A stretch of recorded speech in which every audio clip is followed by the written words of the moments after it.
Welcome to the Silent D Motor Show. I'm your host, Silent D. In this episode, we're gonna take a drive around London in this very unique Morris Minor. But first, let's go and meet the builder and owner, Matt, at his garage, and he will explain exactly why it's so unique and why this is quite possibly the best and certainly most affordable car you can drive in London right now. Hey Matt, thanks for letting us check out your Morris Minor. Hey Erland, how you doing? Good, how are you? Very well, thanks. Would you like a cup of tea? Yes please. Brilliant. Here you go. So it's a 1953 Series 2 Morris Minor that we have taken, it's completely original, except we've taken out the 1098 motor that was originally in it, and we've replaced that with a electric motor and batteries. And who are we? That's your company, right? Yes. So this is London Electric Cars, something I started in December last year, and I'm trying to figure out ways of getting people driving electric cars in a more affordable way. Can we have a look? Yes, absolutely. We have 9 prismatic Thunder Sky cells at the front. We've got another 16 in the boot where the fuel tank used to be. The motor is under the front battery pack. You can just see it through the grille. It's bolted directly to the original gearbox. So we've kept the gearbox, 4-speed gearbox, so you can use the gears if you want to. But in reality, I tend to you start in second, drive around like an automatic, and then occasionally put it into fourth. You can skip third gear. And fourth is a straight through drive gear, so it becomes completely silent. Can we take it for a ride? Absolutely. Let's go for a spin.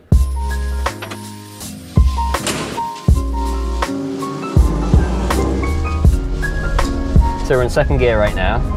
As a start, I didn't use a clutch. You'll see I'm just on the gas basically. And then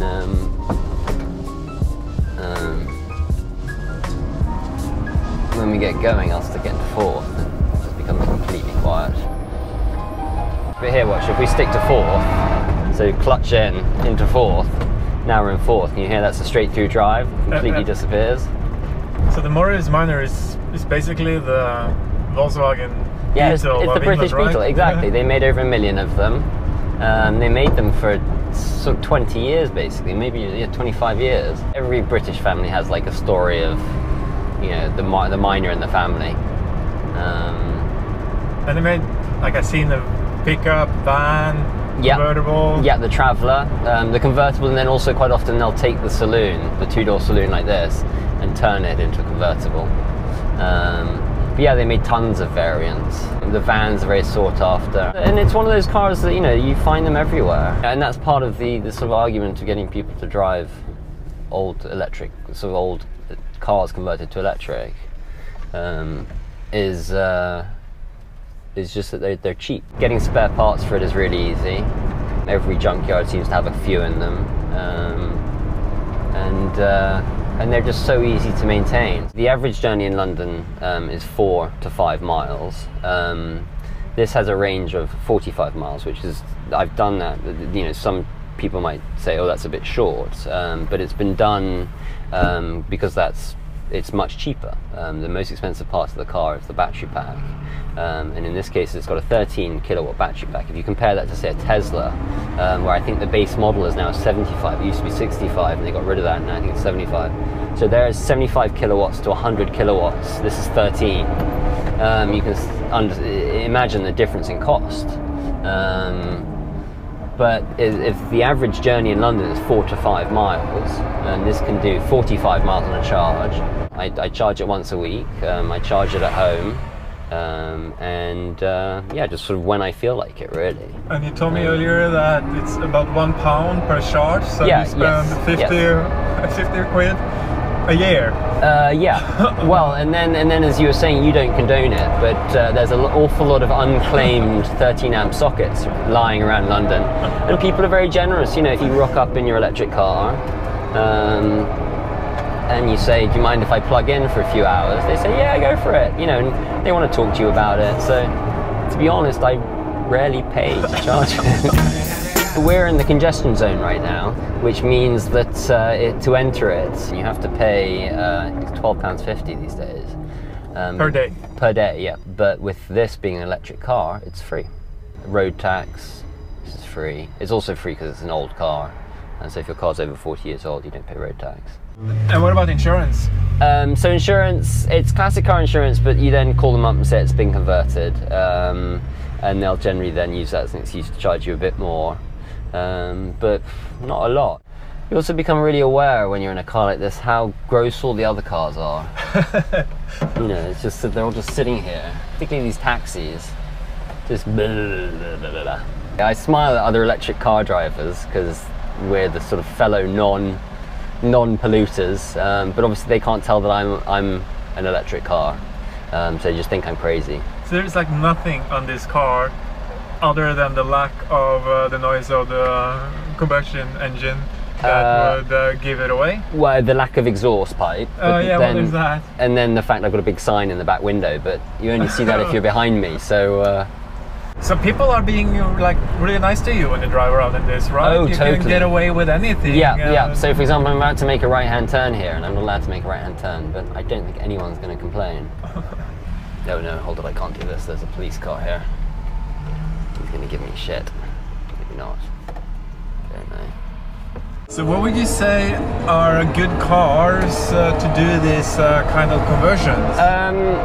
Well, so I would say, well, all the Morrises are great. Lots of people have done Beetles. Those are the sort of main ones you get coming out of California. But anything really. I mean, as long as there's plenty of space, which most of these cars do have these days. They have you know, compared to modern cars, there's so much space in them because there's just not all the.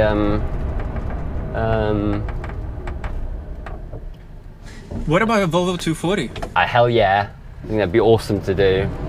Thank you so much. Are you gonna let me try driving this car? I don't know, Erland. Yeah, go on then. Okay.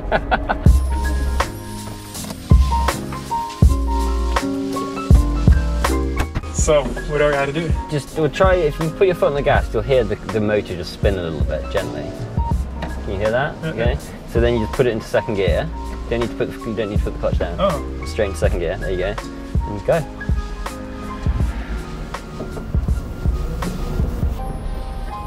Yeah, well, this is easy enough. Yeah. And do you feel the engine braking there? That's the regen braking. Yeah. But can you also feel how right when you put your foot down, there's a slight pause because I've turned down like the initial hit from the torque just to save the old drivetrain. So it just slightly feeds in. I feel like it's really responsive though. Oh yeah. I mean, if you jam it, it'll go.